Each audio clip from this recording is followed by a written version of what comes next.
Alright, hello everybody, and this is my first Hon guide. We're going to be looking at Warbeast today, and just walking you through how to jungle with him in the most effective manner. Alright, so what you want to do is start off with 2 mana pots and a Ring of the Teacher.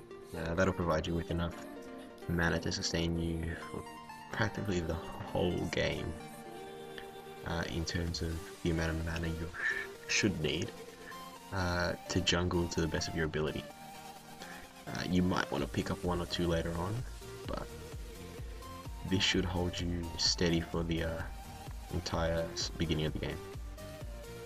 Now, I'm just going to fast forward here because nobody wants to sit here waiting for a minute, like 20 to pass. Alright, now what you want to do is, I'm going to stop the clock at around 5 seconds or so here. Now, you don't want to, you're just going to sit in the well, and at about 6 or 7 seconds into the game, spawn your wolves and send them towards the easy camp just outside it, and wait for your hero to fill up on mana. Then bring the hero over with the wolves into the jungle. This will ensure that you get a good about 30 seconds from your wolves, while also keeping your mana full, so you're kind of saving yourself some mana to jungle more effectively. Now the first thing you want to do is pull the creeps out of the camp and kill them outside the camp, because this is going to allow you to eventually stack this camp and take the creep camp, the small creep camp once again. So this is going to be extremely effective in getting you to level 2 as quickly as possible. As you can see, I've stacked the camp here, and using these creeps to tank until I spawn the new ones because the time ran out. So you can see by spawning them in the well, you actually give yourself 1 full set of wolves that can take out 1 whole camp. So that allows you to just jungle more effectively, basically.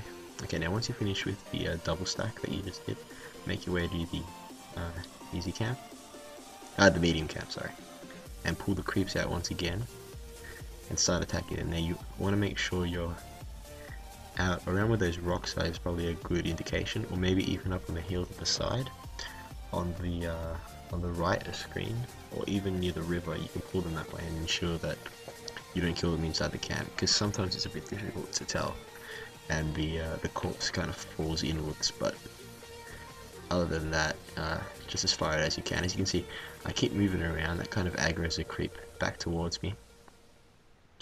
And see, once again, I've double stacked it.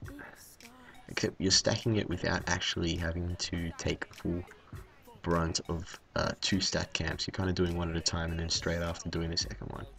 It's more effective, and especially for Warbeast, because early on you're not going to be able to take double stacks because your wolves just aren't strong enough, and you're going to end up slowing down your jungle tremendously and wasting too many mana pots. Now here my wolves do die, but that's okay, because they're back again, and we just respawn them, and once again we're killing outside the camp. It's the most effective way to jungle with Warbeast. You just really want to sit around this easy camp and this medium camp here. These are the 2 easiest ones to jungle with. Now here you can see I microed my creeps because 2 of the stunners actually went back into the camp and stopped being aggroed, so just a bit of microing there to ensure that I killed them all out of the camp. Once again, you take the next stack, and we're doing pretty well so far. Now I get myself another mana potion and also the health regen. Now what we're going to be looking to build is the Abyssal Skull. That's pretty much a core item on Warbeast in my opinion, and I get it every single game. Some people do like to go the Whispering Helm build. I personally don't like it. I feel the Abyssal makes your minions, your 2 wolves, a lot stronger, and it helps you with pushing power. It also does provide you with a bit of armor. So yeah, overall it's a great item and should always be picked up. In saying that as well, the Ring of Teacher actually is a core part of that item, so that's why you pick it up at the start. Not only does it provide you with some armor and mana regen, but it does build into the Abyssal Skull, so it's a really cost effective item and really great for sustaining yourself in the jungle. Now, once again, you just wait for the easy camp to spawn, just taking that out. Now you can see whenever my creep gets pretty low, I'm trying to move it out as much as I can. I'm not the greatest at microing, but it's imperative that you keep your wolves alive, because they're really doing the most damage. It's not really Warbeast himself, especially at these early levels, and even throughout the game, his wolves are really important. They do add quite a lot. Now, in terms of skill build, you want to first max your Q and then your E. This will provide you with the best jungling ability. You could go with Warcry. Warcry is really effective, especially for the rest of your team. But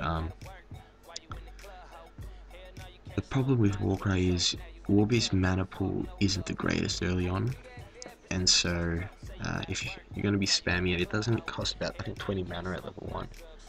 But 20 mana at the early stages of the game, for only, I think it's 10 seconds or something that it lasts initially, it's not really that effective. So I just max out the third skill that provides you some good stats for you and your wolves, and adds to the base damage and all that. It's more of an effective way of jungling. Now you might have noticed earlier I only sent in one of my wolves into the Minotaur camp. That's because when you go in with 3 or more heroes, as you'll see here, the Minotaur actually does stun you, and I feel sometimes it's easier to just leave one of the wolves outside and go in with just your hero and one wolf and try to take out the camp. That way you don't take the initial damage or the stun, especially if you get Catmen or Vagabond Leaders. They do quite a lot of damage. Now, as you can see, I'm really only rotating between these 3 camps here, and that's efficient enough, especially with the way if you kill them outside the camps and ensure you double stack every time, that's enough for you to get effective farm. And you want to be looking for about a 7-minute Abyssal Skull. That's probably what you should be aiming for. You could probably go for a bit, but I feel 7 minutes is effective enough, and it means you've been juggling fairly well. Now here I see, as you can see, I'm pulling the creep out of the camp and ensuring I kill it out of here, because that way I'm going to be able to go back into the camp really soon and bring myself and farm that again, rather than wasting time and walking all the way up to the other medium camp. This is kind of just a faster way, and it ensures also that you're furthest away from the lane, which you kind of want to be, especially until level 6, because that way it'll take